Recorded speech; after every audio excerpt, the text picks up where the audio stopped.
Today I'm dealing with a really popular request, and that is how to organize my notes.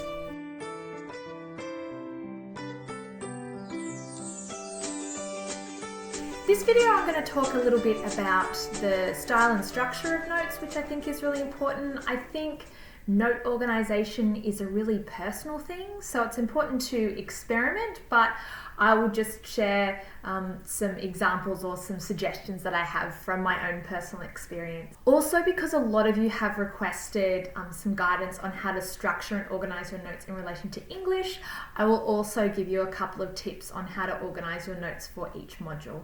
All right, the first thing with notes, lots of white space. We don't want big chunks of text.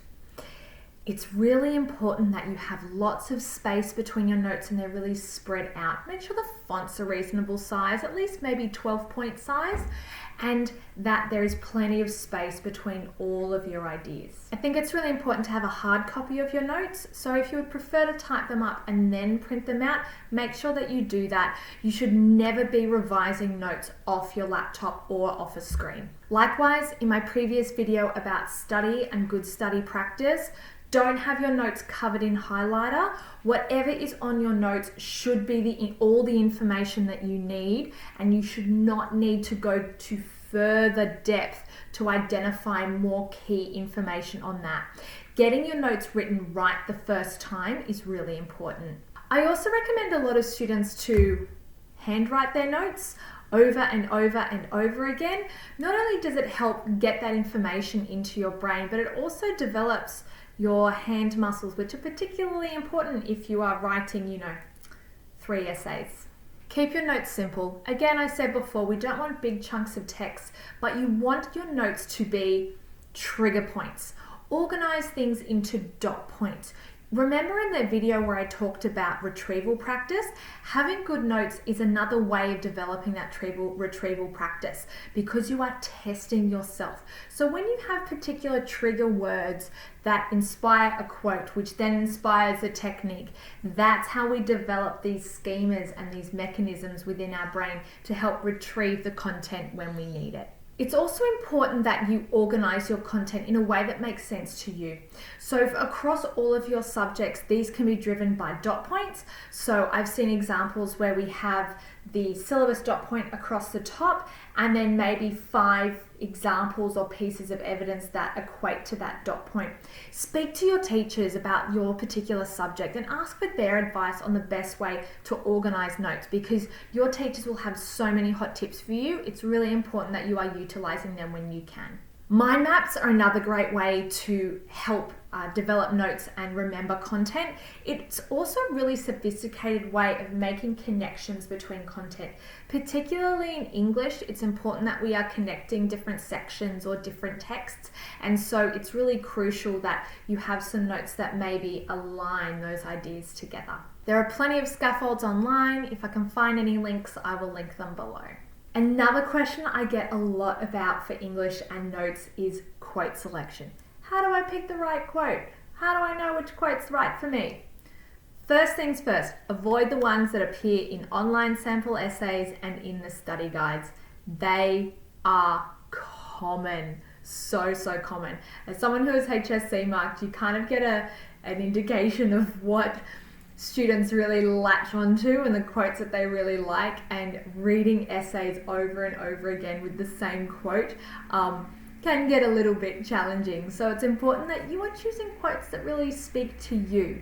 You also need to select quotes that are what we would call rich. So this means that you can do a lot with them.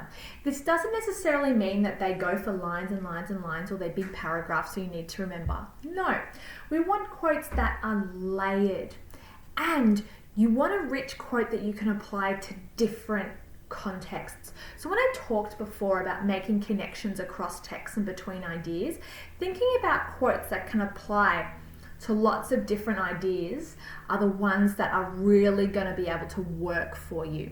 English is about a personal response, so pick the quotes that speak to you. Yes, there might be some of the tried and true popular ones. Everyone likes to quote the first line of Orwell after all, but remember, you have to be drawing quotes from throughout the texts. If you're doing poetry in Module A for Standard or in Module B for Advanced, you need to select from a range of poems. It sounds really basic, but this essentially shows that you have read the text. Just giving me quotes from the start and the end without any sense of character journey or development of setting or a shift in style doesn't necessarily show your holistic engagement with the text. So just bear that in mind when you're selecting your quotes. Now to talk about notes organization for your modules. For the common module, I want to remind you all that it's texts and human experiences. A lot of us really fixate on the human experiences, and a lot of students decide to pick maybe 3 or 4 human experiences that they're going to take into that exam and they're just going to use. Then they get tripped up when a question asks specifically for a type of experience. Or, even worse, if the question asks for you to write about a specific textual feature. So it's really important that you are thinking about textual elements as well as conceptual. So you need to think of a couple of things.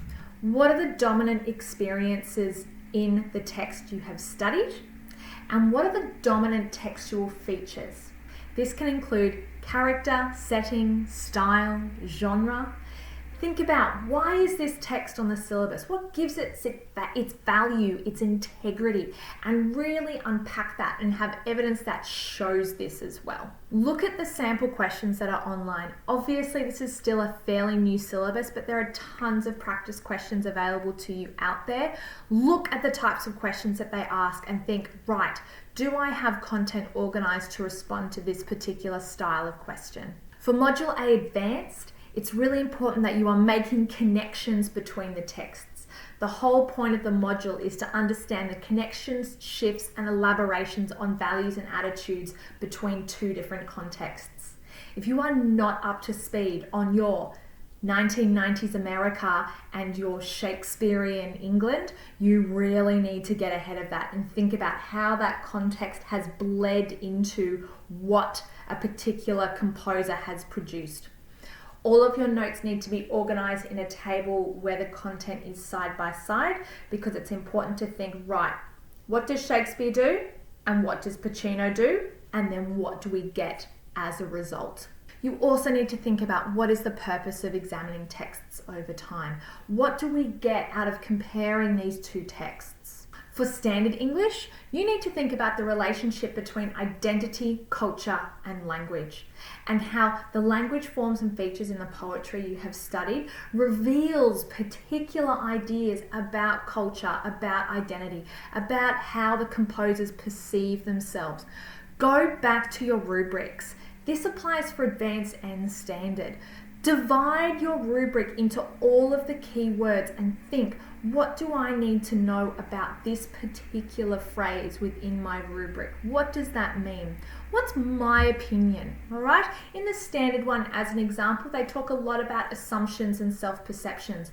So if you were organizing your notes, you could have self-perceptions as the title, and then you would have, for each poem, what self-perception is developed by the composer, and then some textual examples to prove that, and then that would just be one particular page. For Standard as well, like in Advanced and with all English, you need to bring in the audience. All right, how are you positioned? How are you shifted? That's in the rubric as well. So again, if you are organizing your notes, you would have audience perceptions. Here's an example within a couple of the poems. How are our perceptions shaped? What do you now understand about the connection and relationship between language, identity, and culture? Module B, the critical study or close study for Advanced and Standard. In Advanced, you really need to treat the poems as a whole. Imagine that they are chapters within a novel. You need to know every single one of them thoroughly. You need to draw connections between the thematic as well as the stylistic features of the poems, and you also need to think about how the poems have progressed over time and how Eliot and his modernist context, and indeed the context of the world, has shifted his worldview. You need to include information from additional readings. Again, you don't need to be quoting the critics, but read these to enrich your own understanding of what the poems are about and what you are getting out of them. What gives these texts value? Again, go back to the critical study rubric, break it down into small sections and think, right, what evidence do I have of this and how can I elaborate on that? For standard, you need to think about character, setting, and the style of the text. You need to draw information from throughout the novel. Think about those really poignant sections that your teachers have spotlighted. Go back to them, but also think about sections of the text that have spoken to you on a personal level. I know we don't necessarily have time for this, but I think it's really, really important that you reread the text. And this goes for all students. Crack it back open and skim through. See if you can find an audiobook version, and when you're taking a study break, go for a walk, put the headphones in and listen to the audio version of the text. It's really important that you are familiarizing yourself with as much content as possible. As far as the style for your notes goes, really it's up to you. Me personally, I love mind maps and I'm a huge fan of a table. It's really important to remember lots of white space, break it down, a new page for every dot point, and make sure that you print them out. Don't just focus on highlighting. You want to read, you want to put it aside, and you want to work on retrieval. Most importantly, share your structure. Maybe even divide and conquer. It's really, really easy to get work done if you share the load.